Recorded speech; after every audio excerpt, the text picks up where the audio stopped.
Joker نالائق بھی آیا ہوا تھا نا، ٹھیک ہے نا، اس نے بھی کیا کہا کہ آج کے دن تو محمد سے ماننا اور مانگنا بھی حرام ہے، تو بتا رب تو نے کہاں سے مانگا، رب تجھے کہاں سے ملا؟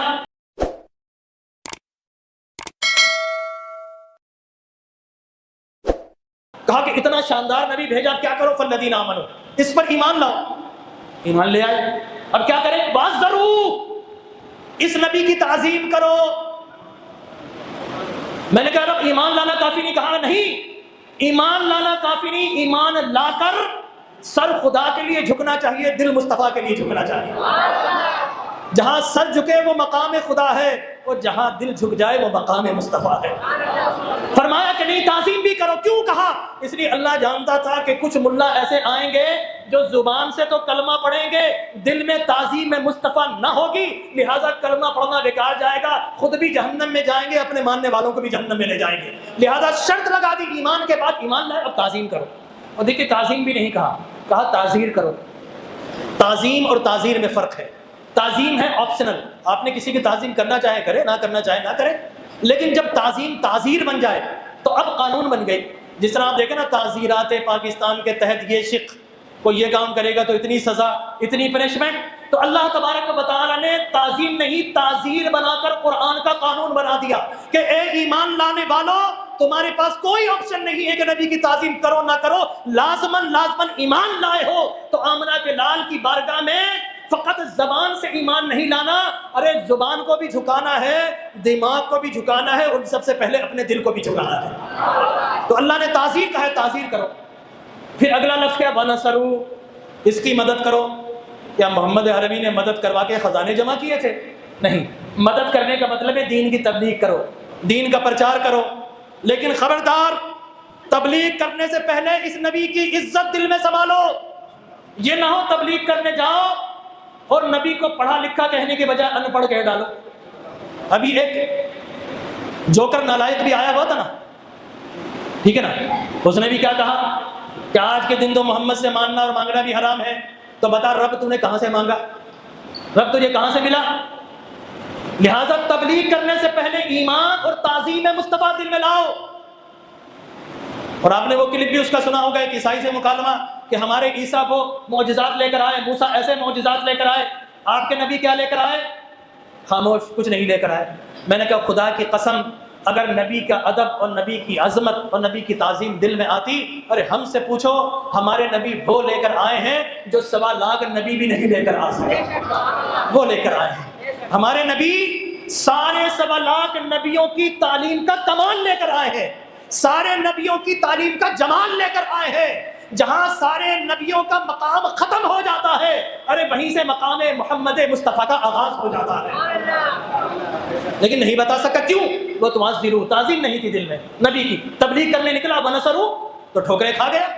کیا بتائے گا کسی کو؟ کسی نے کہا اتنے لاکھ مسلمان بنائے، میں نے کہا نبی کی تعظیم دل میں نہ ہو تو وہ مسلمان نہیں بناتا، کافر کو منافق بناتا ہے۔ عبداللہ ابن ابی منافق تھا نا، کلمہ تو پڑھا تھا، لیکن سارے ساتھیوں کو کیا مسلمان بنایا؟ نہیں، منافق بنا دیا۔ نبی نے نام لے لے کر ایک ہی دن 70 منافقوں کو نکالا تھا، نام لے لے کر۔ کلمہ پڑھتے تھے اور نبی کے پیچھے نماز پڑھتے تھے، بھائی نبی کے پیچھے، نبی کا زمانہ، نبی کا دیدار، سب کچھ تھا، لیکن کلمہ پڑھانے والا منافق تھا۔ نبی کی ایمان تو لایا تھا، کلمہ تو پڑھا تھا، لیکن تعظیم نہیں تھی۔ آمنوا بی وعزروہ، تعظیم کی قید لگا دی، تعظیم کرو، تعظیم نہیں تھی۔ نتیجہ یہ نکلا کہ جس کو بھی کلمہ پڑھایا کافر تھے، منافق بنا دیے۔ لہٰذا میں نے کہا اتنے لاکھ منافق بنائے، ایمان والے نہیں بنایا۔ اگر ایمان والا وہ بنتا ہے کہ جس کا سر خدا کی بارگاہ میں جھکتا ہے اور جس کا دل مصطفیٰ کی بارگاہ میں جھکتا ہے، وہ ایمان والا ہوتا ہے۔ تو اللہ نے شرط لگا دی، آمنوا بی وعزروہ ونصروا، اور پھر واتبعوا النور الذی انزل معہ۔ میں نے کہا رب کریم ایمان بھی لے آئے، جنت دے دے؟ کہا نہیں، پہلے تعظیم کر۔ میں نے کہا رب تعظیم بھی کر لی، جنت دے دے؟ کہا نہیں، تعظیم بھی کر لی ہے، اس کے دین کی مدد کر۔ تو دیکھیے ہم بھی یہاں بیٹھے تبلیغ کر لیں، ہمارا بھی انداز ہے، وَنَصَرُوا میں شامل ہو گئے آپ بھی اور میں بھی، لیکن فرمایا نہیں، ابھی جنت نہیں ملے گی۔ وَاتَّبَعُوا النُّورَ الَّذِي، اور اس پر جو قرآن نازل کیا ہے اس قرآن کو غلطیوں سے محفوظ سمجھ کر اس قرآن کا ادب کرے گا، اللہ تبارک و تعالیٰ کی دنیا بھی آگے بڑھ کر تمہارا استقبال کرے گی، دنیا کی کامیابیاں بھی تمہارے قدم چوم لے گی، اللہ کی جنت بھی آگے بڑھ کر تمہارا استقبال کرے گی۔ تو اب مجھے بتائیے ایک لمحے کے لیے رک کر، اس آیا مبارکہ میں لفظ اس نے امی پڑھ کر ترجمہ کر دیا، لیکن مجھے بتاؤ جب قرآن نے پورا اس آیت میں کرائیٹیریا دیا اس پر پورے اترے؟ نبی کی عظمت، نبی کا ادب ہوتا تو زبان سے بے ادبی نکلتی؟ یہ نہیں ہو سکتا کہ صاحب دل کے اندر ادب ہو زبان بے ادبی کہے۔ خدا کی قسم زبان بے ادبی اس وقت کرتی ہے جب دل میں بے ادبی ہوتی، یاد رکھ لیجئے، اور دل میں بے ادبی اس وقت آتی ہے جب ماحول بے ادبی کا ملتا ہے۔ اس لیے ہم کہتے ہیں ادب والوں میں بیٹھو، رضا والوں میں بیٹھو، ادھر ادھر نہ بیٹھو، ادھر ادھر بیٹھ جاؤ گے معاملہ خراب ہو جائے گا۔ اس لیے میں اکثر کہا کرتا ہوں اویسیوں میں بیٹھ جا، اویسیوں میں بیٹھ جا، بلالیوں میں بیٹھ جا، اویسیوں میں بیٹھ جا، اویسیوں میں بیٹھ جا، بلالیوں میں بیٹھ جا، دشمنوں کو چھوڑ دے، دشمنوں کو چھوڑ دے، نبی کے دشمنوں کو چھوڑ دے، تو دوستوں میں بیٹھ جا، فاسقوں کو چھوڑ دے، فاسقوں کو چھوڑ دے، تو عاشقوں میں بیٹھ جا،